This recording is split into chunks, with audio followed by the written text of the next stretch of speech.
Hello friends, நான் வந்து monthly once இந்த மாதிரி வீட்டு பக்கத்தில் உள்ள கோஷாலாவுக்கு நான் வந்து புல் போடுவேன் மாடுக்கெல்லாம். நான் அப்புறம் யோசித்தேன், ஒரு 2-3 புல்லுக்கட்டு வந்து போட்டோன்னா ஒரு கொஞ்சம் மாடுக்கு தான் என்னால் ஃபீட் பண்ண முடிஞ்சுது. ஸோ ரொம்ப கஷ்டமாக இருந்தது. பெரியவாட்ட வேணின்னு இருந்தேன், இந்த மாதிரி நிறைய மாடுக்கு நான் வந்து என்னால் முடிஞ்சதை நான் பண்ணணும், கைங்கரியம் பண்ணணும் பெரியவான்னு வேணின்னு இருந்தேன்.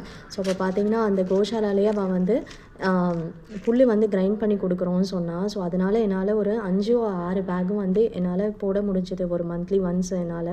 ஸோ இந்த புல் கிரைண்ட் பண்ணி கொடுத்ததுனால என்னென்னா நிறைய மாடுக்கு நம்மளால் ஃபீட் பண்ண முடியும். ஸோ அது வந்து எல்லாமே பெரியவாளோட அனுகிரகத்தால் தான் நடக்குது. நான் ஒவ்வொரு தடவையும் நான் வந்து அதான் வேண்டிக்கிறேன், என்னால் நிறைய இன்னும் கைங்கரியம் பண்ணணும். எஸ்பெஷலி கோமாதா இந்த மாடெல்லாம் பார்த்திங்கன்னா ரொம்ப வயசான மாடுங்க, நியரிங் ஸ்டேஜில் உள்ள மாடுங்க. பார்க்கவே ரொம்ப கஷ்டமாக இருக்கும். உங்களுக்கே தெரியும் பாருங்கள் இவ்வளோ எலும்பெல்லாம் தெரியுதுன்னு.